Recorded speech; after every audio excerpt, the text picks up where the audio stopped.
देवी राधा रानी की सच्ची कहानी।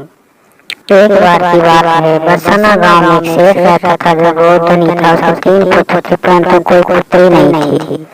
कुछ समय पश्चात उसकी पत्नी का देहांत हो गया और सभी पुत्रों की शादी हो गई। सभी पुत्र अपने कार्य में व्यस्त रहने लगे। अपने बच्चों में अपनी पत्नी के साथ शेर के दिल की बात सुनने वाला कोई नहीं था। शेर को शुरू से इस बात का बहुत दुख था कि उसकी कोई पुत्री नहीं है, लेकिन अब उसकी पत्नी की मृत्यु के बाद उसको ये दुख और सताने लगा और वह इस बात को लेकर परेशान रहने लगा कि उसकी कोई पुत्री नहीं है। एक दिन एक महान पंडित उसके घर पर आया और उसे दुखी देखकर पूछा कि तुम्हें किस बात की परेशानी है, तुम क्यों दुखी हो। तो उसने अपना दुख का कारण पंडित को बताया कि मेरी कोई पुत्री नहीं है, इस वजह से मुझे अपने जीवन में ये अभाव रहता है कि मेरी कोई पुत्री क्यों नहीं है। तो वह पंडित उसको कहता है, ये भी कोई परेशानी की बात है, तुम राधा रानी को अपनी बेटी मान लो। हमारे जीवन में जिस चीज की कमी होती है उसको भगवान ही पूरा कर सकते हैं। परेशान होने से क्या होगा, तुम राधा रानी को अपनी बेटी मानो और उससे अपने दिल की बात किया करो, देखना तुम्हें यह अभाव कभी नहीं सताएगा। शेर को पंडित की ये बात अच्छी लगती है और वह ऐसा ही करता है। राधा रानी की मूर्ति लेकर आता है और प्रतिदिन भोजन करने से पहले राधा रानी को भोग लगाता है। फिर स्वयं भोजन करता है और सोने से पहले राधा रानी के साथ खूब बातचीत करता है। वैसे ही करते करते वह दिल से राधा रानी को अपनी बेटी मानने लगा और वह भूल गया कि उसकी कोई बेटी नहीं है। उसे इस बात का आभास होने लगा कि उसकी पुत्री सच में है और वह बहुत दिल से उसे अपनी पुत्री मानने लगा। जब तक वह बात ना करता, उसे भोजन ना खिलाता, उसका मन नहीं लगता और जब तक वह बात न करता तो उसके मन को बहुत संतुष्टि मिलती, जैसे उसे पता नहीं क्या मिल गया हो। तो दोस्तों, एक दिन सेठ के घर पर एक चूड़ी बेचने वाली मनहार आ जाती है और वह उसकी बहुओं को चूड़ियां पहना कर जाती थी। एक दिन वो चूड़ी बेचने घर पर आई और उसने सेठ के बेटे की 3 बहुओं को चूड़ी पहनाई। उसके साथ जब सेठ की बहू में चूड़ी पहनकर चली गई तो उसके सामने एक हो और कन्या आई और उसने कहा कि मुझे भी चूड़ियां पहना दो।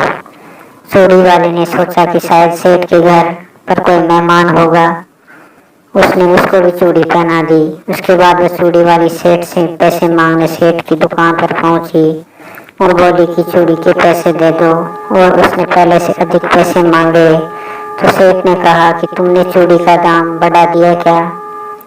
तो उसने कहा नहीं,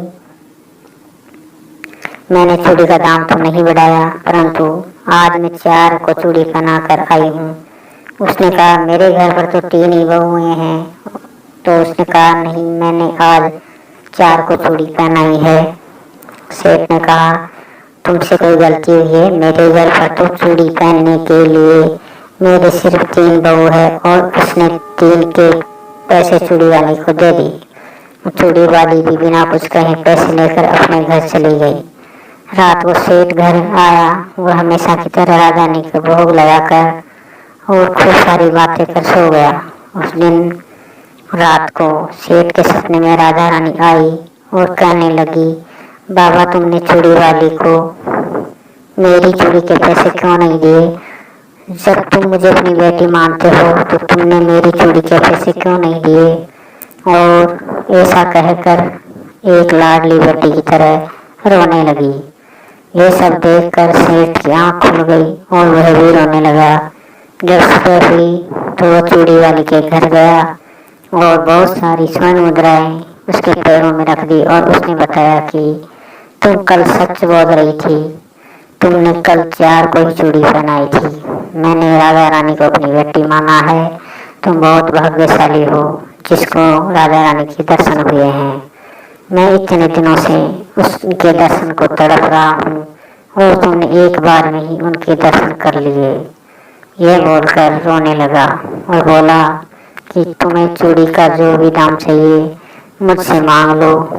और यह सुनकर मनहारण की आंखों में आंसू आ गए और उसने मन में सोचा कि जब मुझे खुद राधा रानी के दर्शन हो गए हैं तो इससे ज़्यादा मुझे और क्या चाहिए। और सेठ के सामने हाथ जोड़कर कहा कि तुम्हारी वजह से मुझे राधा रानी के दर्शन हुए हैं, इससे मेरा ये जीवन सफल हो गया, मुझे कुछ नहीं चाहिए। तो दोस्तों, देखा कि जब हम भगवान को दिल से पुकारते हैं, उनकी पूजा अर्चना करते हैं, तो वह कैसे हमारे पास दौड़े चले आते हैं। आशा करती हूँ आपको ये कहानी बहुत अच्छी लगी होगी और आप भी अगर किसी वस्तु को लेकर परेशान है तो भगवान से प्रार्थना कर सकते हैं, वह आपकी प्रार्थना जरूर सुनेगा। अगर ये कहानी आपको अच्छी लगी हो तो नीचे कमेंट बॉक्स में ज़रूर बताना। धन्यवाद।